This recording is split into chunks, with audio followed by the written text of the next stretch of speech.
आदाब नाजरीन, आप देख रहे हैं जी सलाम। आपसे मुखातिब हूं मैं शहबाज, लेकर हाजिर उस वक्त हमारा बेहद खास प्रोग्राम नजरिया, जिसकी शुरुआत करने से पहले आपको बता दें कि मुल्क और बैरून मुल्क की लेटेस्ट खबरों के लिए आप हमारी वेबसाइट ज़ी-सलाम.इन पर भी विजिट कर सकते हैं। आप ट्विटर और फेसबुक के जरिए भी हमसे जुड़ सकते हैं।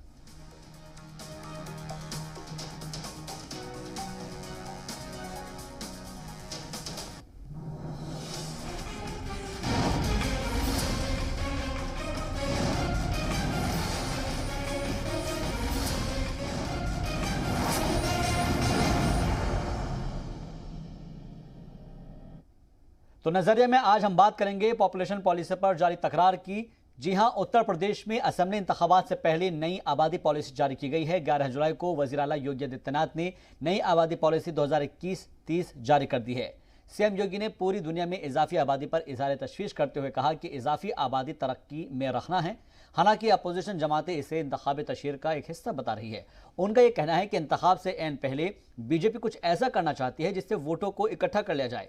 इस बीच एनडीए में शामिल जेडीयू ने भी आबादी के नए कानून पर सवाल उठा दिए हैं। बिहार के वजीर आला नीतीश कुमार कानून के हक में नहीं है और जो आबादी पर कानून बनाए जाने की बात कही जा रही है उसके हक में वो बिल्कुल नहीं है। वहीं वीएचपी ने कहा है कि एक बच्चे की पॉलिसी से आबादी का तवाजुन खराब हो जाएगा।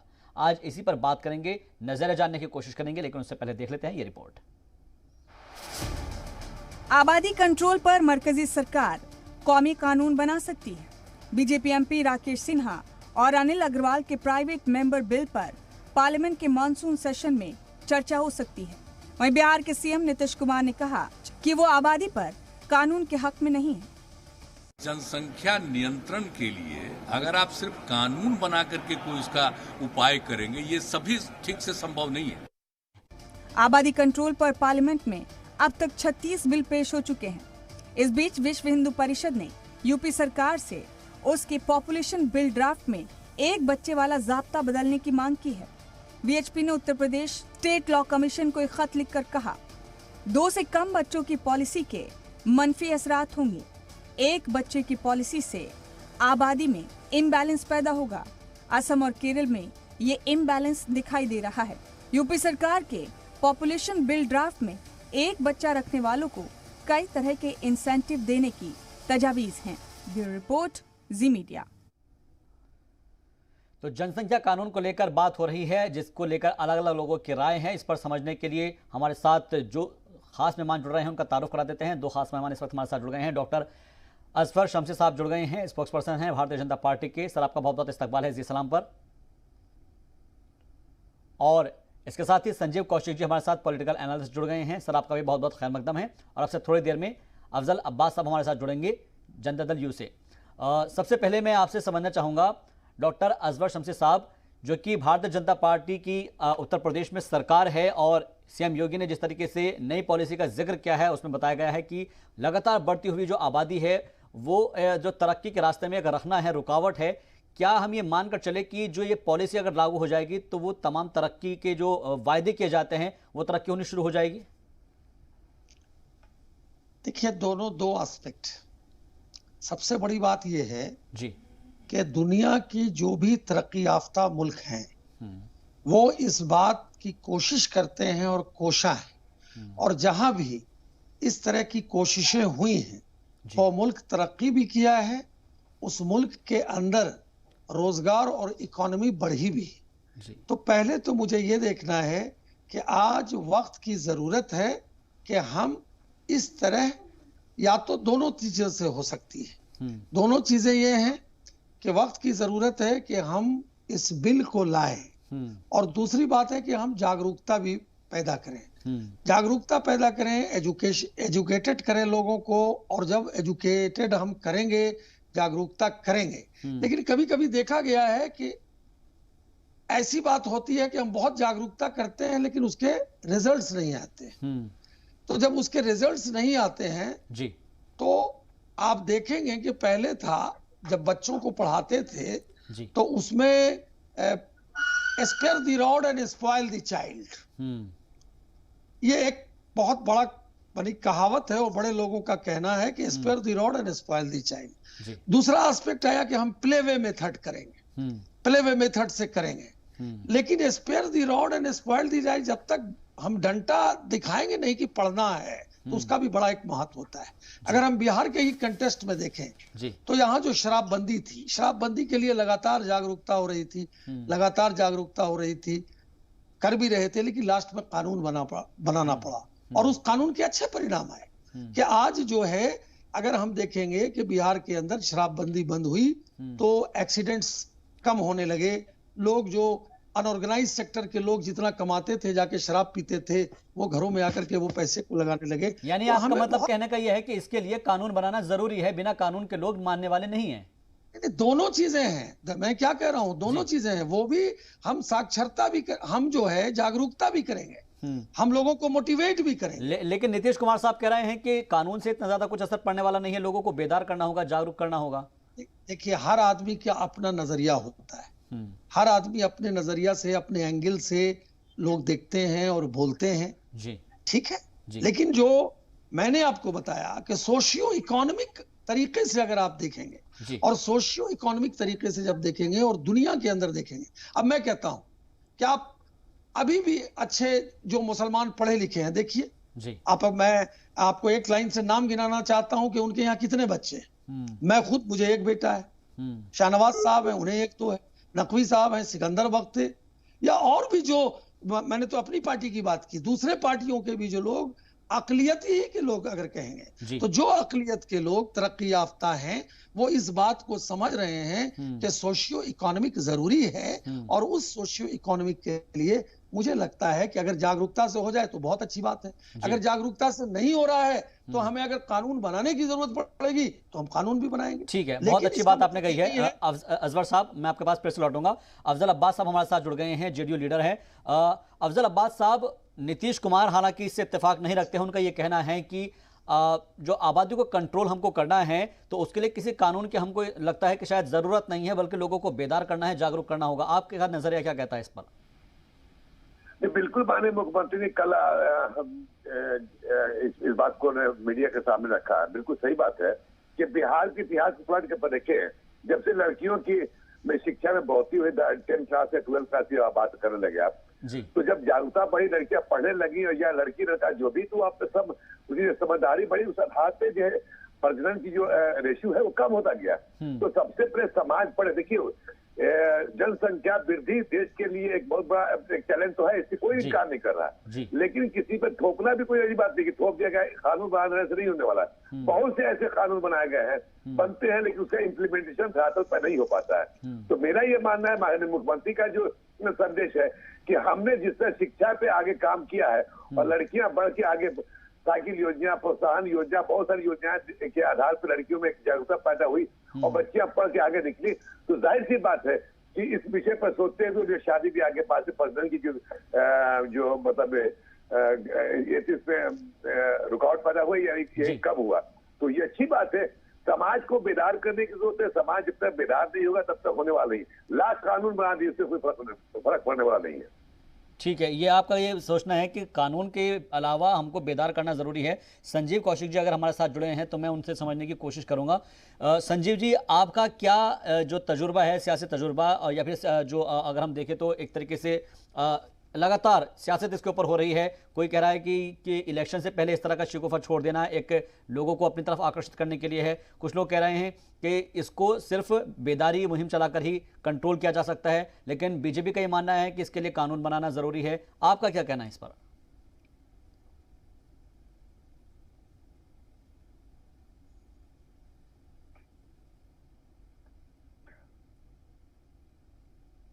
संजीव कौशिक तक हमारी आवाज़ नहीं पहुंच पा रही है। कौशिक जी से फिर से हम जुड़ेंगे और उनसे फिर उनका जो एक रिएक्शन है वो मैं लेना चाहूँगा।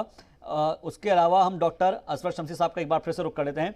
लेकिन असगर शमसी साहब, एक चीज़ मैं आपसे समझना चाहूँगा, विश्व हिंदू परिषद का ये कहना है कि इससे तवाजुन बिगड़ जाएगा। मीन्स उन्होंने केरल और असम का एग्जाम्पल दिया और कहा है कि अगर एक बच्चे वाली पॉलिसी हो जाएगी तो उससे जो अनुपात है उसमें थोड़ा सा चेंजेस आ जाएंगे, वो बिगड़ जाएगा।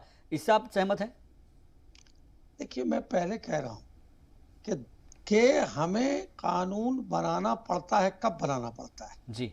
हम कहते हैं कि भाई क्राइम कंट्रोल हो, अपराध नहीं हो, और अपराध होता है तो हम उसका कानून का इंप्लीमेंटेशन करते हैं कि नहीं करते हैं, ये कहते। देखिए, इसको किसी भी नुक्ता नजर से या किसी खास कम्युनिटी के नुक्ता नजर से नहीं देखना चाहिए। इसको वोट बैंक की राजनीति जो लोग बोल रहे हैं वो गलत बोल रहे हैं जी। वोट बैंक की राजनीति कहाँ है? लेकिन कानूनी नुक्ता नजर से क्राइम कंट्रोल के लिए ये किया जाता है ना, तब तो बोलिए कि नहीं भाई सब कुछ तो साक्षरता से हो जाएगा। एक जमाना था कि बाल विवाह के लिए बहुत सारी चीजें हुई कि बाल विवाह नहीं हो, बाल विवाह के लिए कानून बने कानून, उसका इम्प्लीमेंटेशन हुआ। तो सो मेनी एग्जाम्पल्स हैं, चाहे वो बाल विवाह हो, डॉरी हो, क्या है डॉरी लेना और देना दोनों क्राइम है, कानून में क्राइम है। लेकिन डॉरी लेना और देना लोग ले भी रहे हैं, दे भी रहे हैं, हम साक्षर भी कर रहे हैं लोगों को, उसके भी रिजल्ट सच्चे आ रहे हैं कि जो अभी हमारा युवा तबका है, जो यंगस्टर्स है, वो इस बात को महसूस कर रहा है कि डॉरी नहीं लेना चाहिए। लेकिन जब हमने उसका कानून बनाया तो उसके ज्यादा असर आए। कानून बनने से कहीं पर भी किसी को घेटो मेंटालिटी में जाने की जरूरत नहीं है।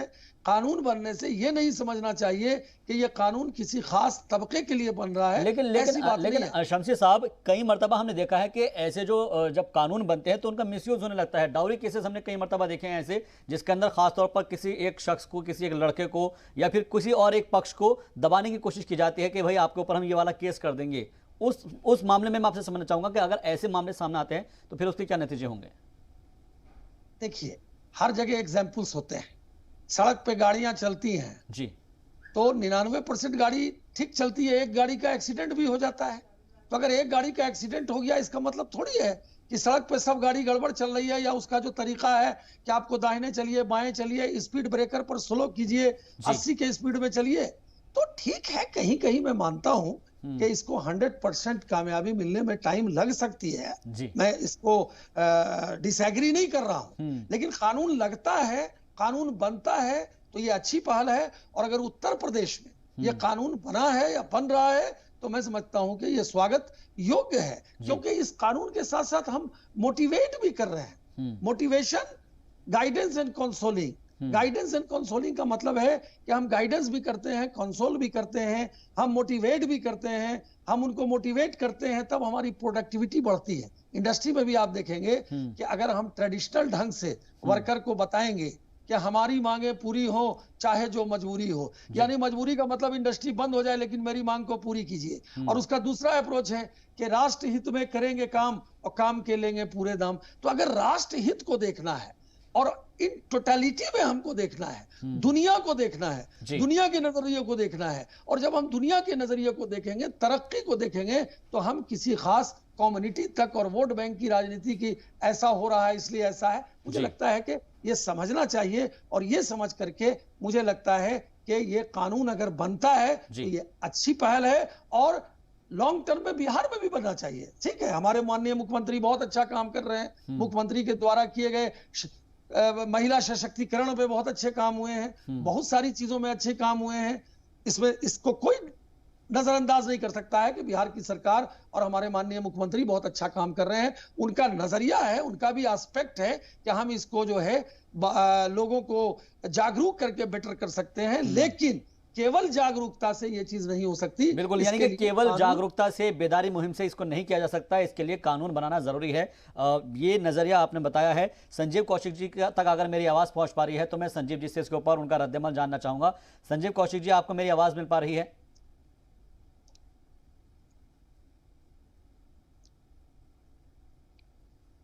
संजीव कौशिक तक हमारी आवाज नहीं पहुंच पा रही है, फिर से उनसे जुड़ने की हम कोशिश करेंगे। अफजल अब्बास साहब हमारे साथ जुड़े हुए हैं जनता दल यूनाइटेड से। अफजल अब्बास साहब, ये बात तो काबिल गौर है जिस बात का जिक्र खुद असफर शमसी साहब कर रहे हैं कि लोग मानते नहीं हैं। कानून भी बना दिया जाए, कई मरतबा ऐसा होता है कि कानून की भी धज्जियां उड़ाई जाती है। लोगों को बेदारी मुहिम भी चलानी जरूरी है लोगों के लिए, जो नीतीश कुमार ने कहा है, सीएम नीतीश ने। क्या लगता है कि बिहार में जब शराबबंदी हुई थी उसके लिए बेदारी मुहिम भी चलाई गई थी, कानून भी बनाया गया था, लेकिन आज हम देखते हैं कि बिहार के अंदर शराबबंदी की क्या हालत है। तो क्या ये जो कानून बनाया जा रहा है उसका भी कुछ ऐसा ही मामला सामने आएगा उत्तर प्रदेश के अंदर? आपको क्या लगता है ऐसा?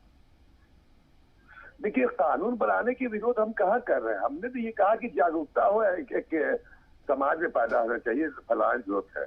हर आदमी अगर जब शिक्षित होगा, एजुकेटेड होगा, तो जाहिर सी बात है कि इस पे बर्थ कंट्रोल करने की कोशिश करेगा। ये मेरा इशारा या माननीय मुख्यमंत्री जी ने स्पष्ट तौर पर बात कहा। तो इसमें इसको दूसरा एंगल लेने के लिए शराबबंदी की जहां तक बात करें, शराबबंदी कानून बना वो भी संविधान की धारा के अंतर्गत ही है। और ये भी जो आज हो रहा है इसमें भी संविधान की दुहाई दी जा रही है, तो मैं उसके अगेंस्ट में नहीं हूँ।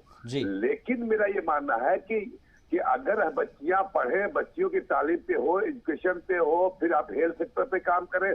आज तो बहुत से जो बच्चे पैदा होते ही माँ मर जाती है शिक्षा हेल्थ के अभाव में, तो ये सब की जरूरत है। और अफसर सब्जी साहब जो बोल रहे हैं, मैं उनकी बात को कहीं इनकार नहीं कर रहा कि कानून बनना चाहिए, लेकिन कानून बनने से ज्यादा इम्पोर्टेंट है कि हम एजुकेट करें लोगों को। आज समाज में जो कुरीतियां है बहुत सारी है। दहेज प्रथा पर उठा के देख लीजिए, उसमें एक मुहिम चलना चाहिए। पहले क्या था, ये सती प्रथा था, तो क्या ये कानून बनाया गया? लेकिन लोगों में जागृति आई। जाहिर सी बात है कि अगर और शोहर मरता था तो औरतें जला दी जाती थी। तो ये सब तो है, समाज के अलग अलग हिस्से में अलग इस तरह की घटनाएं होती है और इस पर विचार करने की जरूरत है। लेकिन इन सब के बावजूद हर प्रदेश की अलग अलग भौगोलिक स्थिति है, उसके आधार पर लोग बात करते हैं। हम अपने बिहार की जो बात है, मुखिया पार्टी के सरी है, सब कुछ वही है माननीय नीतीश कुमार जी। अब क्या उन्होंने जो बयान दिया है उसके आधार पर भी मैं कह रहा हूँ, और समाज भी चाहता है, क्योंकि हमने करके दिखाया है। बच्चियां जो आज से 15 साल पहले जो रेशियो एजुकेशन का था, आज 2020-21 तक उठा के देखिए कहाँ तक आगे बढ़ी है। चाहे 10th क्लास हो या 12th क्लास का हो, हम बच्चियों को पढ़ाने के लिए पैसा देते हैं। हम 10th क्लास से पहले के बच्चियों को साइकिल योजना के तहत उसको प्रोत्साहित किया, साइकिल दिया, पोशाक दिया, तो एक जागरूकता पैदा हुई जिससे एजुकेशन काफी हद तक बड़ा है और लड़कियों में। तो ये सब कारण है रुकने के लिए। अब बाकी हर आदमी आजाद है, अब सरकार उनकी है उत्तर प्रदेश में, उसके आधार पर आप बात करना चाह रहे हैं, तो मैं समझता हूँ कि वो उसमें तो हम कुछ टिप्पणी नहीं कर सकते। ठीक है, लेकिन अफजल साहब, लेकिन वीएचपी का ये कहना है कि एक बच्चे की जो पॉलिसी अगर लेकर आएंगे तो उससे तवाजुन खराब हो जाएगा, बिगड़ जाएगा, जो अनुपात है, जो रेशो है, उसमें गड़बड़ी पैदा हो जाएगी। क्योंकि किसी को मालूम नहीं है, मान के चलेगा कोई अगर एक बच्चे की पॉलिसी शुरू होती है तो फिर उसमें भी कई मरतबा ऐसा हो जाता है कि बेटा हो जाता है, उसके बाद में फिर जो लड़कियों का बेटियों का रेशो है वो कम हो जाता है। तो कुछ जगहों पर ऐसी चीजें हो जाती है, उससे जो तवाजुन है वो बिगड़ जाता है। और हाल ही के अंदर मैंने देखा है कि कल भी एक रिपोर्ट आई थी, उसमें यह था कि पहली बार में किसी खातून को एक साथ 4 बच्चों का जन्म लिया है, तो उनके लिए क्या वो पॉलिसी नाफिज होगी, उनके ऊपर क्या वो ड्राफ्ट का उसका क्या असर पड़ेगा, उनके लिए जो कानून है उसमें क्या प्रावधान है इसको लेकर? ये कानून बनाने से सारे पहलुओं पर गौर करने की जरूरत पड़ेगी, और मैं समझता हूँ कि करना भी चाहिए। और जहाँ बिल्कुल सही कहा कि एक औरत ने 4 बच्चा दिया, अब उसके क्या होगा, ये भी कानून के दायरे में आएगा, तो इस पे क्या एक्शन लिया जाता है। तो बहुत सारी चीजें कि लोक लभान भी होता है, बहुत सी है, इसका फायदा होता है। योगी सरकार ने जो आप मसला तैयार किया है, तो जाहिर सी बात वो अपना सोच समझ के करे क्या करे। लेकिन हम अपने बिहार के परिप्रेक्ष्य में जो बात करना चाह रहे हैं, तो उसमें तो यही है कि मुझे इसकी बहुत ज्यादा जरूरत नहीं पड़ रही है। फिलहाल हम एजुकेट करें, बच्चियों को पढ़ाएं और जागरूक करें, यही बेहतर एक नतीजा सामने आ सकता है। ठीक है अफजल साहब, आप हमारे साथ जुड़े रहिए। डॉक्टर असफर शमसी साहब, मैं आपसे भी समझना चाहूंगा, क्योंकि भारतीय जनता पार्टी की जानिब से, योगी सरकार की जानिब से इसको नाफिज करने की बात तो कही गई है, लेकिन क्या ये जरूरी नहीं था कि इससे पहले एक बेदारी मुहिम चलाई जाती, जिस तरीके से बिहार में नीतीश कुमार ने शराबबंदी को लेकर मानव श्रृंखलाएं बनवाई थी और कानून भी तो नाफिज किया गया था। तो एक बेदारी मुहिम अगर शुरू की जाती तो कम से कम लोगों के अंदर एक बेदारी पैदा हो, तो उसके बाद कानून नाफिज किया जाए। देखिए, बेदारी मुहिम तो बहुत दिन से चल रही है, ऐसी बात नहीं है। अगर आप देखेंगी तो इंदिरा गांधी के जमाने में नसबंदी हुआ था कि नहीं हुआ था? बिल्कुल, उस वक्त भी कानून में हम चलाई गई। अब ट्रेडिशनल ढंग से लोग क्या कहे, आज की बात नहीं है। कांग्रेस के पीरियड में भी इंदिरा गांधी ने भी जो नसबंदी कार्यक्रम लाया था, किस लिए लाया था? नसबंदी कार्यक्रम इसलिए लाया था कि हम जनसंख्या विस्फोट को रोकें। ठीक है, उस वक्त लोगों ने उसका विरोध किया, हंगामा किया, वजह जो भी रही मैं उसमें जाना नहीं चाहता, लेकिन उस वक्त भी कोशिशें हुई थी, और कोशिशें बेदारी के साथ साथ, मैं कहता हूं, अगर मैं इसको बहुत सेंट्रलाइज करके बहुत छोटा कर दूं अगर, और जो लोग इस बात को खास करके अकलियत तबके को घुमाना चाहते हैं, बिल्कुल गलत है। अगर आप एजुकेशनली अकलियती तबकों में भी जाके देखेंगे तो उनके यहाँ खुद से पहले से बेदारी है, उनके यहाँ बेदारी है। और 1 बच्चे 2 बच्चे, मुझे नहीं लगता है कि आज के परिवेश में, आज के माहौल में जो अकलियत तबका भी है, जो थोड़ा जागरूक है, वो कहीं भी अब पुरानी वाली बात नहीं है कि 8 बच्चे हो रहे हैं, 10 बच्चे हो रहे हैं। इसीलिए बेदारी तो है ही, और बेदारी चल भी रही है। मुझे नहीं लगता है कि बेदारी नहीं चल रही है। बिहार में भी बेदारी चल रही है, बेदारी का ही परिणाम है। आज अगर एजुकेशन में महिलाएं इतना आगे बढ़ी हैं, माननीय मुख्यमंत्री और भारतीय जनता पार्टी और जनता दल यूनाइटेड की सरकार ने इसमें बेदारी की है और बहुत तरह तरह का प्रोत्साहन दिया है जी। बहुत प्रोत्साहन का ही परिणाम है कि महिला सशक्तिकरण हुआ, महिलाओं को आजादी मिली, महिलाओं को चुनाव में आजादी मिली, मुखिया में आजादी मिली। तो ये सारी बेदारी का परिणाम है। लेकिन साथ ही साथ हमको कभी कभी बनाना पड़ता है कि ये एरिया जो है, ये एरिया फला बहुल है, इस फला बहुल एरिया से फलाने कम्युनिटी के आदमी ही चुनाव लड़ेंगे। क्यों करते हैं? करना पड़ता है, कभी कभी कानून बनाना पड़ता है। अगर आप पार्लियामेंट में देखेंगे तो हमारे जितने पार्लियामेंट का टोटल सीट है, उस सीट में हम क्यों बनाते हैं? आखिर तो कोई लॉजिक होगा, किसी लॉजिक के कारण बनाते हैं। आप बोलेंगे साहब कानून बनाने की क्या जरूरत है? अगर 540 और 542 43 सीट पूरे देश में है तो तमाम एक ही तरीका रहना चाहिए। देखिए, इसको बहुत साइंटिफिक नजरिए से देखने की जरूरत है। ये बहुत अच्छी आपने बात बताई है अजवर साहब कि ये वाकई में कि कानून के अलग अलग पहलू होते हैं, उन पहलुओं को समझना बहुत जरूरी होता है कि किस पर्सपेक्टिव में ये चीजें रखी गई है और उसके पीछे का नजरिया क्या है। और यही नजरिया हम जानने की और समझने की कोशिश कर रहे हैं। आगे भी आपसे चर्चा को जारी रखेंगे और हमारे साथ हमारे अगले एक और अफजल अब्बास साहब भी जुड़े हुए हैं, उनसे भी समझने की कोशिश करते हैं। अब्बास साहब, एक चीज मैं भी आपसे समझना चाहूंगा, क्योंकि देखिएगा बहुत सी चीजें हम देखते हैं कि लोगों को जब तक कानून नहीं बनाया जाता तब तक उनको समझ में नहीं आता है, और ये बात वाज़ेह हो चुकी है। अगर हम देखें तो ट्रैफिक कानून की है, अगर हम बात कर ले, अगर आप ट्रैफिक कानून के अंदर देखिए तो लोग लगातार जो रेड लाइट है उसको जंप करते चले जाएंगे, अगर उसको इस बात का खौफ ना हो कि हमें कोई देख रहा है या हमारा चालान कट जाएगा। लोग आज भी हेलमेट पहनने को तैयार नहीं होते, सिर्फ इसलिए पहनकर चलते हैं कि उनका चालान कट जाएगा। लोग आज भी सीट बेल्ट नहीं लगाते हैं, वो सिर्फ इस डर से लगाते हैं कि उनका चालान कट जाएगा। उनको इस बात से कोई सरोकार नहीं है कि उनकी सेफ्टी के लिए तमाम चीजें की जा रही है, और यही बात नाफिज होती है जनसंख्या नियंत्रण कानून जो बनाया जा रहा है। क्या आप इस बात से इत्तेफाक रखते हैं अफजल अब्बास साहब?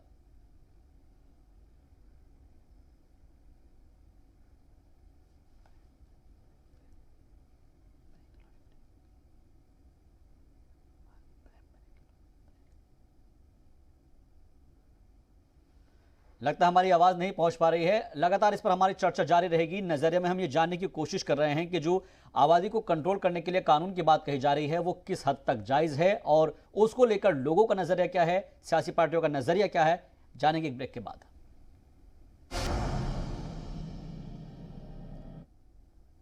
इस्तकबाल आपका ब्रेक के बाद। तो हम बात कर रहे हैं आज पॉपुलेशन पॉलिसी की, जिसको लेकर तकरार जारी है, अलग अलग लोगों के नज़रिए हैं, और इसलिए आज हम नज़रिए में समझने की कोशिश कर रहे हैं कि किस पार्टी का इसको लेकर क्या नज़रिया है। डॉक्टर असवर शमसी साहब हमारे साथ spokes person Bharatiya Janata party से जुड़े हुए हैं। इसके अलावा हमारे साथ संजीव कौशिक जी हमारे साथ जुड़ गए हैं, पॉलिटिकल एनालिस्ट, और साथ ही साथ हमारे साथ अफजल अब्बास साहब लीडर जेडीयू के भी जुड़े हुए हैं। संजीव कौशिक जी, आपसे बहुत देर से रब्ता करने की कोशिश कर रहे हैं, लेकिन कुछ टेक्निकल इशू की वजह से आपसे बात नहीं हो पा रही थी। मैं आपसे समझना चाहूंगा कि योगी सरकार की जो नई आबादी पॉलिसी है जनसंख्या नियंत्रण कानून को लेकर, उसके बारे में आपका नजरिया क्या है?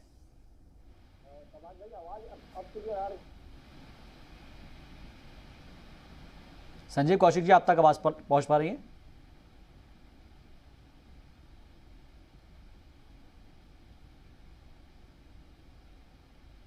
संजीव जी, आप क्या मुझे सुन सकते हैं?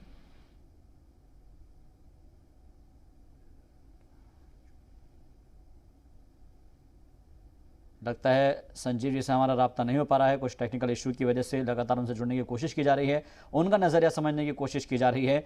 और हमारे साथ अफजल अब्बास साहब भी जुड़े हुए हैं, उनसे भी हम समझते हैं। अफजल अब्बास साहब, क्योंकि मैं ये समझने की कोशिश कर रहा हूँ, और जो बात बीजेपी भी कह रही है, असवर शमसी साहब भी कह रहे हैं कि कई मरतबा ये देखने को आया है कि लोगों को बेदार तो किया जाता है, लेकिन बावजूद उसके लोग अमल नहीं करते हैं। और ये हमने देखा है कि जब ट्रैफिक कानून को हम देखते हैं, लोगों की सेफ्टी के लिए हेलमेट लगाने की बात कही जाती है, सीट बेल्ट की बात की जाती है, लोग उसकी भी पालना नहीं करते हैं, और इसीलिए उनके उसको मद्देनजर रखते हुए लोगों के ऊपर एक तरीके से फाइन किया जाता है, ट्रैफिक पुलिस चालान काटती है। क्या ये मान के चले कि कानून जो है एक तरीके से हमें अनुशासन सिखाता है? अनुशासन के लिए बनाया जाता है, सिखाया इनकार किया जाता है।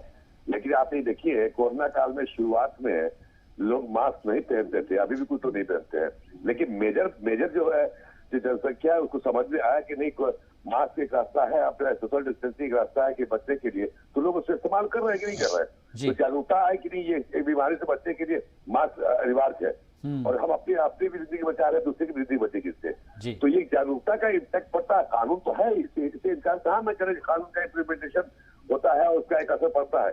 ऐसे भी इनकार नहीं किया, ऐसा कि नहीं, कुछ तो ऐसे भी नहीं करते हैं। लेकिन ओवरऑल एक ये है कि बेदारी पैदा करना जरूरी है, ये मैं कह रहा हूँ। हम उसके अपोज तो हम नहीं कर रहे हैं कि नहीं बनना चाहिए या बनना चाहिए।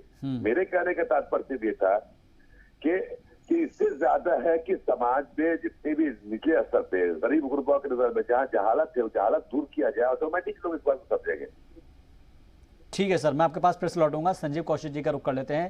एक बार फिर से हमने जुड़ने की उनसे कोशिश की है। संजीव जी, आप तक मेरी आवाज पहुंच पा रही है? आपको मेरी आवाज आ रही है? जी बिल्कुल आ रही है। संजीव जी, मैं आपसे समझना चाह रहा हूँ कि जो योगी सरकार नई आबादी पॉलिसी लेकर आ रही है, उसको लेकर आपका नजरिया क्या है? देखिए साहब भाई, बढ़ती हुई जनसंख्या निश्चित रूप से चिंता का विषय है। तो सबसे महत्वपूर्ण ये है कि क्या हमारे देश की जनसंख्या उसी तेजी से बढ़ रही है, क्या इसके कानून में क्या है? सच ये है कि बच्चों की जनसंख्या का निर्माण स्तर होता है वो 2.1 है। पूरे हिंदुस्तान में जनसंख्या की जो TFR है, फर्टिलिटी रेट जो है वो 2.2 है। अभी हम इसके कानून लाने का प्रयास करते हैं, की तरफ गिरेगा, हमारे लिए और चिंता का विषय हो जाएगा। और ये चिंता का विषय ठीक होते ही, जैसे चाइना ने पहले दो बच्चे की नीति लगाई, अब आगे क्या होगा ये सबसे जानते हैं। अभी के वक्त में पूरे विश्व में हिंदुस्तान युवा देश है। आने वाले वक्त में यदि किसी तरह से भी बढ़ती हुई आबादी पर नियंत्रण करने का प्रयास किया जाएगा तो जाहिर सी बात है कि बूढ़े लोगों की या ये पहले कराए जो फौज तैयार होगी और जो युवा है वो बूढ़े हो जाएंगे और युवाओं की पहली बात। दूसरी बात, उत्तर प्रदेश के हालात को ध्यान में रखते हुए और उत्तर प्रदेश की स्थिति को ध्यान में रखते हुए बात की जाए तो उत्तर प्रदेश की 2.6 यह बात बिल्कुल सही है। राजनीति इसमें टाइमिंग बहुत मायने रखता है और जिस टाइमिंग को ध्यान में रखते हुए करने का प्रयास किया गया है, कानून क्या नीति जिससे चर्चा हो रही है, मुझे नहीं लगता कि ये मुख्य रूप से लेने वाला है। कह रहे हैं टाइमिंग को लेकर संजीव जी आप सवाल उठा रहे हैं, मैं आपके पास फिर से लौटूंगा और उम्मीद करेंगे कि इस बार आपकी जो आवाज़ है थोड़ी सी उसकी क्वालिटी और बेहतर हो जाएगी। तब तक मैं असफर शमसी साहब आपसे भी समझना चाहूँगा, टाइमिंग को लेकर बहुत सारे लोग जो है सवाल उठा रहे हैं और उनका ये कहना है कि ये तमाम चीज़ें जो है कोरोना काल के अंदर अगर लेकर आई जा रही है, ख़ासतौर पर इस वक्त कोरोना को लेकर ध्यान देना चाहिए। तीसरी लहर के बारे में चर्चा की जा रही है कि तीसरी लहर बहुत ज़्यादा खतरनाक हो सकती है, डेवलपमेंट तरक्की के बारे में बात की जानी चाहिए। ऐसे मौके पर जबकि इंतखाब नज़दीक है, उस दौरान अगर इस तरह के वाक़यात, इस तरह की पॉलिसी लेकर आई जाती है तो क्या इसके ज़रिए वोटों को साधने की भी कोशिश है? कतई नहीं। इसलिए नहीं है कि इलेक्शंस तो हर साल कहीं ना कहीं किसी न किसी स्टेट में होता रहता है। इसलिए यह कहना कि इलेक्शन के वजह से साथ, यही नजरिया गलत है। मैं ये कह रहा हूं कि इसको किसी धर्म के आधार पर देखना, वोट बैंक के आधार पर देखना, यह नजरिया गलत है। ये जो लोग भी सोच रहे हैं कि इलेक्शन की टाइमिंग गलत है, अरे भाई कौन साल 4-5 स्टेट में चुनाव नहीं होते रहते हैं? हर साल तो होते रहते हैं। इस साल भी हुए, अगले साल भी होंगे। लेकिन इस बार यूपी में चुनाव है ना, 2022 में 2022 में चुनाव है उत्तर प्रदेश के अंदर, और उसको लेकर अपोजिशन जमात होगा सीधे तौर पर कहना है कि एक खास तबके के ऊपर टारगेट किया जा रहा है।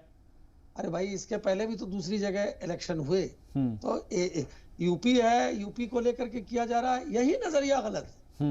ये एस्पेक्ट लेना कि टाइमिंग या इलेक्शन, और मेरा कहना है कि इसको अगर आप धर्म की राजनीति से जोड़ रहे हैं, देखिए कुल मिलाकर के जो पार्टियां हैं और वो सियासी पार्टियां जिनकी जिंदगी ही वोट बैंक की अर्थमेटिक पे रही है जी, ये जो पार्टियां हैं भारतीय जनता पार्टी को छोड़कर, यानी जितनी भी सो कॉल्ड सेकुलर पार्टियां हैं, इनका केवल और केवल एक ही काम है, वोट बैंक की राजनीति, और उस तबके का वोट उनको कैसे एक मुश्त मिलता रहे, इसीलिए उसको टकराव के रास्ते पे लाते हैं।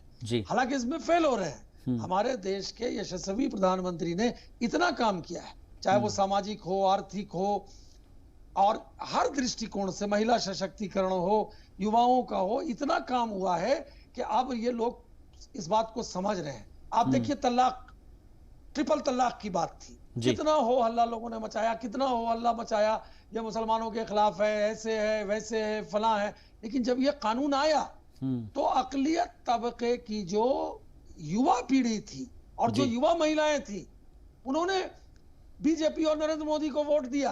अगर आप यूथ से पूछेंगे तो अकलियत तबके के मुसलमानों का वोट और खास करके यूथ महिलाओं का वोट इसलिए मिला कि जो उनके प्रताड़ना थी, जो वो बोल नहीं पाती थी, वो कर नहीं पाती थी, और कहीं पर तलाक तलाक बोला, उन्होंने भी अंदर से और साइलेंट वोट किया।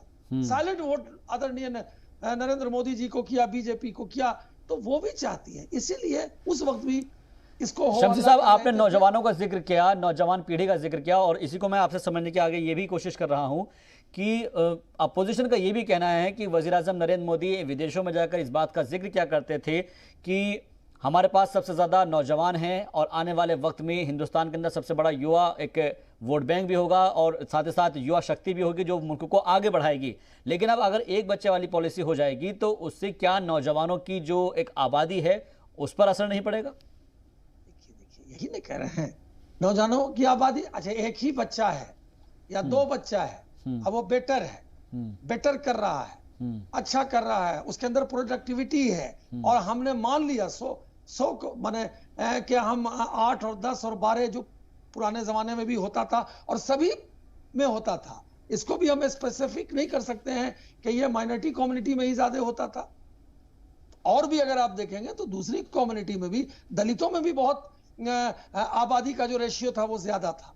तो कहने का मतलब है ये मकसद वो नहीं है, लेकिन इतना जरूर है कि अगर हम इस पर कोई पॉलिसी लाते हैं, कोई कानून बनाते हैं, तो हमारा मुल्क जो तरक्की याफ्ता मुल्क है, और आप देखिए ना तरक्की याफ्ता मुल्क के अंदर वहां पे तरक्कियां का क्या हाल है। तो अगर हम उस दिशा में बढ़ रहे हैं, हम बेदार भी करेंगे, हम समझाएंगे भी, बेदारी के भी अच्छे परिणाम आ रहे हैं, इसमें दो राय नहीं है। कोरोना पीरियड को भी अगर हम देखेंगे तो बेदारी के प्रोग्राम अच्छे रिजल्ट्स आए, लेकिन उस बेदारी में भी हमने देखा कि सवाल ये पैदा होता है कि कर्फ्यू क्यों लगाया। अगर लोग इतने बेदार हो जाते कोरोना पीरियड में कि मास्क लगा लेते, वो लोग मास्क लगाए हैं जी, मास्क लगाए हैं, मास्क की तादाद भी बढ़ी है, लेकिन उसके बावजूद भी हमको किसी पॉइंट पर आकर के कानून बनाना पड़ता है कि हमें इतना बजे के बाद से कर्फ्यू लगाना पड़ेगा, और जब हम 8 बजे के बाद 6 बजे के बाद कर्फ्यू लगाएंगे तो जो लोग सड़क पर चलेंगे मैं उनको पकड़ लूंगा, उनके खिलाफ कानूनी कार्रवाई करूंगा।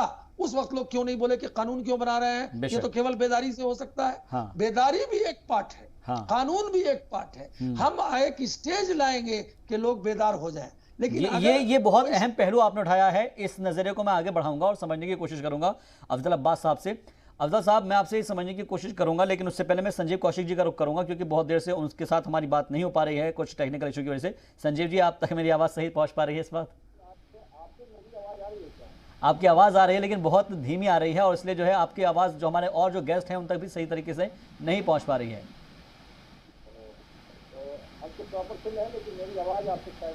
चलिएगा, मैं आपसे रिएक्शन जान लेता हूं, तब तक थोड़ी बहुत जितनी भी आवाज आ रही है मैं समझने की कोशिश कर रहा हूं कि कानून इसलिए बनाया जा रहा है, बीजेपी का भी ये तर्क है, सही है एक तरीके कुछ हद तक, कि लोगों को एक तरीके से बेदार जरूर किया जाता है लेकिन लोग उस चीज को फॉलो नहीं करते। इसका एग्जांपल हमने कोरोना काल में भी देखा है कि लोग कोरोना को लेकर कितने बेदार हो सकते थे, लेकिन बेदारी के बावजूद भी लोगों का चालान काटना पड़ा कि वो मास्क नहीं लगा रहे हैं, सड़कों पर ऐसे ही घूमते रहते हैं।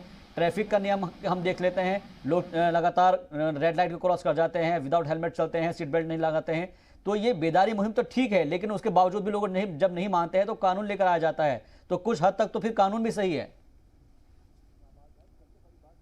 दौर में ये बात कही है कि भारत की जनसंख्या इतनी बड़ी विस्फोटक या भयानक मुहाने से नहीं है कि इसके लिए कानून लाने की जरूरत पड़ जाए। सुप्रीम कोर्ट में पिछले वर्ष केंद्र सरकार से जब पूछा गया तो एक हलफनामे में केंद्र सरकार ने कहा कि नहीं, इस तरह की कोई बात नहीं और कोई कानून लाने की जरूरत नहीं है। मैं इसी समय जिक्र कर रहा था कि जो टोटल फर्टिलिटी रेट है उसके हिसाब से 2.1 होना चाहिए, 2.2 हिंदुस्तान का टोटल CFR है। हाँ, ये जरूर है कि उत्तर प्रदेश की बात कर ले या अलग अलग स्टेट की यदि हम बात करते हैं तो इसमें यदि जनसंख्या जो CFR है या टोटल फर्टिलिटी रेट में यदि कमी या ज्यादा दिखाई देता है तो उसके पीछे कारण है कि वहाँ की शिक्षा व्यवस्था मजबूत है। आप केरल की बात कर लीजिए, केरल में 100% है तो वहाँ सबसे ज्यादा बेहतर है। तो इसी तरह से मेरे कहने का मतलब ये है कि इसका सीधा संबंध अशिक्षा से है, सीधा संबंध बेरोजगारी से है। यदि आप इस मामले को और मजबूत करना चाहते हैं और चाहते हैं कि इस तरह से जनसंख्या बढ़े ना, या जो आप देख रहे हैं, आप हमें बताइए कि पिछले 10 साल की बात कर लें, क्या 10 साल में कोई सर्वे हुआ है? ये 11 की बात है और 11 के बाद से हम 21 में इस तरह से कानून लाने की बात कर रहे हैं। बीच में कोई सर्वे है, कोई आंकड़ा है सरकार के पास? दूसरी बात एक चीज और मैं बता दूं कि सरकार ठीक है वो कानून यदि लाना चाहती है, वो ड्राफ्ट तैयार करती है और उस पर हम लोग चर्चा करेंगे, लेकिन राजनीति में टाइमिंग बहुत मायने रखता है। पिछले 4.5 सालों तक जिस प्रकार के कान पर इस मसले को लेकर के दूर तक नहीं रहेगी, 6 महीने बाकी रह जाने के बाद में आखिर वो चर्चा क्यों करना चाहती है? इसके कई मायने हैं। हम और आप बैठकर लगातार यदि इस कानून के छिद्रों को अन्वेषण करना शुरू करें, लगातार इस पर विमर्श करना शुरू करें, तो रोजाना सामने बैठेंगे, इसका कुछ नहीं निकलने वाला है। आप हमें ये बताइए कि आप हमें यदि एक बच्चे यदि हम हमारे घर में पैदा हो रहे हैं तो एक बच्चे के लिए या एक कम बच्चे के लिए प्रोत्साहन कर सकते हैं, लेकिन किसी के पास 4 है तो उसे आप दंडित कर सकते हैं। 4 बच्चे वाले को एक बात बताइए कि आप 4 से वोट मांगने जाएंगे या नहीं जाएंगे? आप कह दीजिए कि 1 से ज्यादा से वोट नहीं लेने जाएंगे। ये बहुत अच्छा आपका पहलू और नजरिया, आपने बहुत अच्छी बात ये कही है। हाँ जी, चारों यदि कमाई कर रहे हैं तो सरकार कह दे कि बाकी 3 से हम टैक्स नहीं लेंगे, तो सरकार टैक्स भी वसूली करेगी, उससे वोट भी लेगी, सरकार अपने समय पर बनाने के लिए उसके दरवाजे पे भी जाएगी, और आप उसे पनिशमेंट करने का प्रयास कर रहे हैं। आप बीपीएल वाले को एक लॉलीपॉप थमाना चाहते हैं कि आप यदि एक बच्चे आपके घर में बेटी पैदा लेती है तो 1 लाख रुपए मिलेंगे और बेटा पैदा लेता है तो 10,000। आप उसके साथ सेंटिमेंटल ब्लैकमेल करना चाहते हैं। ये बिल्कुल सरासर गलत है। हम बार बार कह रहे हैं कि उत्तर प्रदेश के संदर्भ में देखा जाए, खासकर से मुस्लिम कम्युनिटी की बात की जाए, यदि मैं खुल के बात करूँ तो यह बात बिल्कुल सही है कि हिंदुस्तान में हिंदुओं की अपेक्षा मुस्लिमों की जनसंख्या की आबादी जो है या रेशियो जो है वो काफी तेजी से घटा है, बावजूद इसके उनकी पीएफआर ज्यादा है, ये कहने में कोई गुरेज नहीं है। तो क्यों नहीं आप उन्हें शिक्षा देने का प्रयास कर रहे हैं? क्यों नहीं आप उन्हें मुख्यधारा में शामिल करने का प्रयास कर रहे हैं? क्यों नहीं आप उन्हें समझाने का प्रयास कर रहे हैं कि इसके सही और गलत दुष्परिणाम क्या होने वाले हैं? तो जाहिर सी बात है कि लोग अपने आप में जागरूक हैं और लगातार हम अपनी बात कर रहे हैं। हम ब्रह्मा से नीचे आते हैं, हम 5 भाई बहन हैं और आज हमारे 2 बच्चे हैं, तो इसके लिए कोई कानून लाने की जरूरत नहीं है। लोग समझदार हैं और लोग यानी कि लोग धीरे धीरे करके सिविलाइज्ड हो रहे हैं और अपना आपको बता रहे हैं कि समझ रहे हैं कि उनके लिए क्या सही है क्या गलत है, उनकी इकोनॉमी कैसी है, उनका बैकग्राउंड कैसा है, उस हिसाब से वो बेहतर हो रहे हैं। एक ब्रेक के लिए हम मुझे रुकना होगा, ब्रेक के बाद जब आएंगे चर्चा को आगे बढ़ाएंगे और नजरिया ये जानने की कोशिश करेंगे कि 2 बच्चे को कानून की या 1 बच्चे के कानून को लाकर आने की क्या इसके पीछे वजूहत है, क्या इसका कोई सियासी पहलू है और क्या इसके अलावा और कोई नजरिया है। एक ब्रेक के बाद इस्तकबाल आपका ब्रेक के बाद। तो नजरिया में आज बात हो रही है पॉपुलेशन पॉलिसी की, जिसको लेकर तकरार जारी है। डॉक्टर अजवर शमसी साहब हमारे साथ जुड़े हुए हैं और साथ ही हमारे साथ संजीव कौशिक जी जुड़े हुए हैं। संजीव कौशिक जी, क्योंकि हम बात कर रहे हैं और जो आपने एक अहम पहलू उठाया है उसको मैं शमसी साहब से समझने की कोशिश करूंगा। शमसी साहब, ये एक बहुत अहम मौजूद उठाया गया है कि जब आपने एक ड्राफ्ट तैयार कर दिया है, पॉलिसी आप लेकर आ रहे हैं, तो उसमें अलग अलग तरीके के आपने प्रावधान किए हैं, लेकिन जो सवाल संजीव कौशिक जी उठा रहे हैं उनका ये कहना है कि किसी की मिसाल के तौर पर 4 बच्चे हैं या 3 बच्चे हैं, तो क्या सरकार उनका वोट नहीं लेगी, या फिर अगर वो कुछ काम कर रहे हैं तो क्या उनका टैक्स सरकार नहीं लेंगी, तो फिर उनके साथ ऐसा भेदभाव क्यों?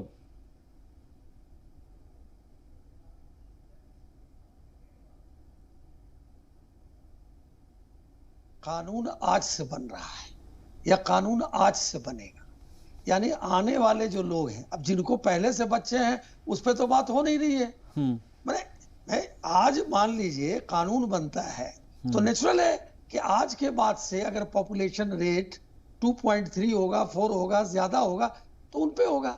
लेकिन अगर कोई 8 भाई बहन है, मैं 4 किया, मैं कहता हूँ 8 भाई बहन, हम लोग खुद 8 भाई बहन थे, लेकिन मेरे 1 बच्चे हैं, तो आगे क्या होगा? जो आगे होगा इसीलिए होगा कि इस कानून के तहत जो लोग इस दायरे में नहीं आ रहे हैं उनको भी आना होगा, उनको भी आना होगा। आगे की बात है, वोट नहीं लेंगे, कैसे नहीं लेंगे, वो तो पहले से देते चले आए। लेकिन अगर कानून बनता है कि इतने बच्चों के बाद अगर आपको ज्यादा है, आप वोट नहीं दे सकते हैं, इलेक्शन पे नहीं लड़ सकते हैं, तो एक लोगों में जाएगा, भय जाएगा कि अरे साहब अगर हमको इसमें आना है तो इसके लिए ये चीजें हैं। और खास करके जो युवा तबका है वो तो और अच्छी तरीके से इसको अप्रिशिएट करेगा।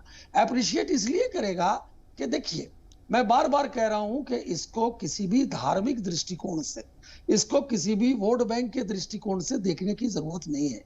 जब हम बात करते हैं सोशियो इकोनॉमिक प्रॉब्लम की, और जब सोशियो इकोनॉमिक प्रॉब्लम की हम बात करते हैं तो हमको ये देखना पड़ता है कि higher the wages lower the demand, lower the wages higher the demand. जी क्यों करते हैं? इसीलिए ये इकोनॉमिक दृष्टिकोण से भी बेटर है और वो जरूरी है। हमें लगता है कि सरकार की बड़ी अच्छी पहल है, यूपी सरकार अच्छा कर रही है, उनको मोटिवेट भी कर रही है, उनको जागरूक भी कर रही है, उनको इंश्योरेंस देने की बात कर रही है, उनको इलाज कराने की बात कर रही है, उनको बहुत तरह का पैकेज देने की बात कर रही है।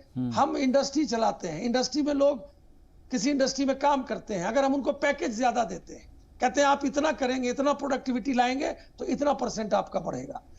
एमआर काम करते हैं फील्ड में, हम उनको टारगेट दे देते हैं कि इस टारगेट पर आप करेंगे तो इसके बाद आपको ये इंसेंटिव होगा। देखिए, उससे काम करने का तरीका, प्रोडक्टिविटी बढ़ती है। और जब लोगों के अंदर ये बात आएगी कि हमारे मुल्क में बहुत ज्यादा आबादी बढ़ गई है, दुनिया की तरक्की याफ्ता मुल्क में कम है, वो तरक्की कर रहे हैं, तो जो नौजवान तबका है, जो अभी का तबका है, वो सोचेगा, ये सोचेगा कि भाई इसमें तरक्की मुल्क की भी है और हमारी भी है। इसीलिए मुझे लगता है कि ये जो बिल आ रहा है, जो इसके ड्राफ्ट्स आ रहे हैं, इसको किसी भी धार्मिक दृष्टिकोण से देखने की जरूरत नहीं है। इसको केवल और केवल इस दृष्टिकोण से, सोशियो इकोनॉमिक तरीके से देखने की जरूरत है कि आज जिस तरह से जनसंख्या विस्फोट हो रहा है, उस जनसंख्या विस्फोट को रोकने के लिए हम जागरूकता को भी लगातार चलाए रखेंगे। मैं तो कभी नहीं कह रहा हूं कि जागरूकता हुई है, जागरूकता के अच्छे परिणाम भी हुए हैं, लेकिन अगर मैं बहुत ऑल इंडिया से हटकर अगर मैं केवल बिहार की आपने चर्चा की, तो मैं कहूंगा जरा किशनगंज में जाके देख लीजिए कि क्या परिणाम है आपके इस चीज का। आपको खुद नजर आ जाएगा कि किशनगंज एरिया, बॉर्डर एरियाज में जो आबादी है उसका रेशियो क्या है, दूसरे जगह का रेशियो क्या है। हम तो साक्षरता हम तो चारों तरफ जागरूकता चला रहे हैं, साक्षरता चला रहे हैं, एजुकेशन कर रहे हैं, मोटिवेट कर रहे हैं, लेकिन फिर भी कुछ एरियाज में अगर वो हम उस पैरामीटर पे नहीं पहुंच रहे हैं, तो मुझे लगता है कि उस पैरामीटर पर पहुंचने के लिए जागरूकता भी लगातार चलता रहेगा, अनवरत चलता रहेगा। और कानून का, यानी कि spare the rod and spoil the child. अगर टीचर के पास एक छड़ी भी सामने में रहेगी तो क्लास में बैठा हुआ बच्चा यह भी महसूस करेगा कि अगर पीछे का बच्चा बड़े बच्चे को डिस्टर्ब कर रहा है तो छड़ी भी लग सकती है। हम कोशिश नहीं करेंगे कि उस छड़ी का इस्तेमाल करें, लेकिन spare the rod and spoil the child, उस छड़ी का उसको डर होना चाहिए। ठीक है, यानी कि कानून के उसके अंदर एक तरीके से खौफ पैदा करेगा कानून। मैं इस चीज को समझने की संजीव जी से गुजारिश करूंगा। संजीव जी, आप मेरे को ये समझाइए कि कानून जब बनाया जाता है तो उसका कम से कम ये भी है कि कई मरतबा हम देखते हैं कि कुछ जगहों पर मिसयूज की भी बात आती है सामने। क्या ऐसे भी कोई एग्जाम्पल आप सेट कर सकते हैं? क्योंकि डाउरी केसेस हम देख सकते हैं, उसको लेकर भी उसका मिसयूज किया गया है, और भी बहुत सारे ऐसे कानून हुए हैं जिनको लेकर मिसयूज किया जाता है। क्या आपको भी इस बात का खतरा है या खदशा है, इसको लेकर अंदेशा है कि इसका भी कोई मिसयूज किया जा सकता है? समाज भाई, मूल बात जो है, जो दिल में बात होती है वो जुम्मा पे आ ही जाती है। और बात के क्रम में आप किशनगंज, अररिया, पूर्णिया, कटिहार वाले इलाके का श्रीमान जी ने जिक्र कर ही दिया। जाहिर सी बात है कि जो वो जिक्र कर रहे हैं, जो कहना चाह रहे हैं, देश की बहुसंख्यक आबादी वाली जनता भी समझ रही है और आबादी वाली जनता भी समझ रही है। यही होना है, मूल इसके जड़ में यही है। ऐसा नहीं है कि 4.5 साल तक उत्तर प्रदेश में जनसंख्या बहुत बड़ी समस्या नहीं रही और अगले 6 महीने में इतनी बड़ी समस्या बन गई है कि उसके लिए कानून लाने की जरूरत होगी। दरअसल कानून के बहाने वही किया जाएगा जिसपे एक तरफ से एक लोग खड़े होंगे और कहेंगे कि नहीं, ये ईश्वर अल्लाह का देन है और इसको हम नहीं रोक पाएंगे, या जितने बच्चे हो रहे हैं उसको होने चाहिए। और एक दूसरा वर्ग खड़ा होगा कि नहीं, आपको कानून का पालन करना होगा। और ऐसा होगा भी कुछ नहीं। ये अभी से लेकर के इलेक्शन के वक्त तक ये सारी बातें होती रहेंगी। हम कह रहे हैं कि यदि किसी कौम के बारे में या किसी खास करके किसी समुदाय को टारगेट लेकर के इस तरह की बातें की जा रही है, आप उसे शिक्षित कीजिए ना। प्रधानमंत्री ने कहा ना कि एक हाथ में कुरान देंगे और एक हाथ में लैपटॉप देंगे, दीजिए, आप उसको शिक्षित कीजिए। जाहिर सी बात है कि उसके अंदर जो शिक्षा की वजह से इस तरह की वो बातें कर रहा है, उसको समझाइए तो सही। किस चीज के लिए कानून बनाने की, इसके लिए मैंने पहले ही कहा कि सुप्रीम कोर्ट में केंद्र सरकार ने हलफनामा दिया है कि इस तरह के कोई कानून हम लाने की कोशिश नहीं कर रहे हैं। और पहली बात की जेहन से निकाल देने की बात है कि हिंदुस्तान में जनसंख्या विस्फोट होने जा रहा है और विस्फोट होने के कगार पे। ऐसा कुछ नहीं है, हम सबसे युवा आबादी वाले देश हैं। उत्तर प्रदेश को तो खत्म करना चाहिए, उत्तर प्रदेश को डंके की चोट पे कहना चाहिए कि एक दिन के लिए यदि मुंबई से, दिल्ली से, महाराष्ट्र से या गुजरात से यदि हमारे जो काम करने वाले लोग हैं एक दिन वहां से चले आए तो वहां का काम ठप हो जाएगा। इतने हमारे कामगार मजदूर वहां पे लगे हुए हैं या काम करने वाले लोग हैं, ये हमारे हाथ जो है वहां जाकर के उस स्टेट को मजबूत कर रहे हैं। तो ये मजबूती जो है वो वहां काम करते हैं तो घर पे पैसा भेजते हैं या नहीं भेजते? तो ये देखिए, इस कानून को अभी लाने का ही मूल मकसद यही है, जिसके बारे में चर्चा तभी जुबान पे वो आ ही जा रही है कि किसी खास एक कौम के बारे में हम चर्चा करेंगे और बात चारों तरफ से घूम के आएगी, जो मना करेंगे वो क्यों करेंगे, और हम कानून लाना चाहते हैं तो क्यों लाना चाहते हैं। ऐसा बिल्कुल नहीं है। लगातार मैंने कहा कि पिछले 6 महीनों तक ये चर्चा जब इसके बारे में एक ड्राफ्ट लाया जाएगा, बिल लाया जाएगा, ये चर्चा इस पर चलेगी और ये हिंदू मुसलमान में ही परिणत होगा, इसका नतीजा होने वाला है। इसमें कोई निष्कर्ष निकलने वाला नहीं है। मैं फिर कह रहा हूँ कि हिंदुओं के आबादी के अनुसार और मुस्लिमों के आबादी के अनुसार जब आंकड़े आप देखेंगे तो हिंदुओं से ज्यादा उनकी आबादी नीचे घटती हुई दिखाई दे रही है। ये आंकड़े बता रहे हैं, ये मैं नहीं कह रहा, ये आंकड़े बता रहे हैं। हाँ, तब भी उनकी जो TFR है, टोटल फर्टिलिटी रेट है, उनकी रेट हम जैसे लोगों से या हिंदुओं से ज्यादा है। वो जिस रेशियो से नीचे जा रहे हैं, उनको और यदि तालीम देने की जरूरत है, और यदि गुर्बत में बिल्कुल तालीम देने की जरूरत है, उनको बेदार करने की जरूरत है। कानून भले ही बनाया जा रहा है। असवर साहब, मैं आपसे लास्ट कमेंट चाहूंगा, फिर उसके बाद फिर सबका शुक्रिया करना चाहूंगा। आपका लास्ट कमेंट शमसी साहब। देखिए, मैं बार बार कह रहा हूं कि कानून वक्त की जरूरत है। हम जो है, हम जागरूकता भी करेंगे, लगातार करते रहेंगे, कानून बनने के बाद भी करते रहेंगे।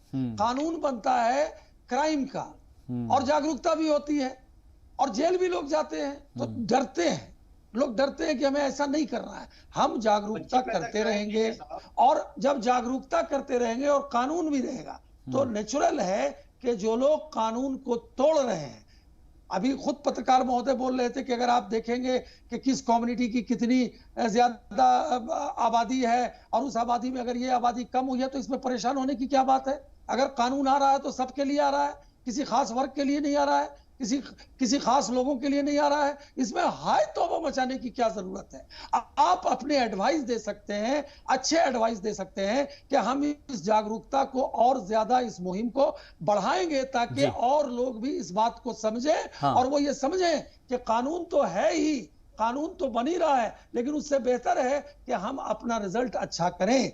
बेशक अपना रिजल्ट अच्छा करना होगा और अपना आपको बेदार करना होगा, मुल्क को बेदार करना होगा। कानून अपनी जगह ठीक है, बीजेपी का ये मानना है, लेकिन बाकी के जो लीडरान हैं या फिर अपोजिशन जमातें हैं जो मुखालिफ है वो इस बात को नहीं मानते। उनका ये कहना है कि इलेक्शन से पहले ये तमाम चीज़ें जो है वो सामने आ रही है, उसको एक तरीके से चुनाव स्टंट कह सकते हैं। बहुत बहुत शुक्रिया फिलहाल हमसे जुड़ने के लिए। डॉक्टर असवर शमसी साहब आपका, और संजीव कौशिक जी आपका भी बहुत बहुत शुक्रिया, और अफजल अब्बास साहब हमारे साथ जुड़े थे, जेडीयू लीडर, आपका भी बहुत बहुत शुक्रिया। कुल मिलाकर आज के नज़र में हमने ये समझने की कोशिश की है कि पॉपुलेशन को जो कंट्रोल करने के लिए बिल लेकर आया जा रहा है, उसको लेकर सरकार का ये सोचना है कि बिल लाने से, कानून बनाने से कम लोगों को अंदर एक खौफ पैदा होगा। लेकिन दूसरी जानिब जो अपोजिशन लीडरान है उनका ये कहना है कि बिल लाने से कुछ नहीं होगा, बल्कि उसके लिए एक बेदारी मुहिम चलानी होगी। देखते रहिए जी सलाम।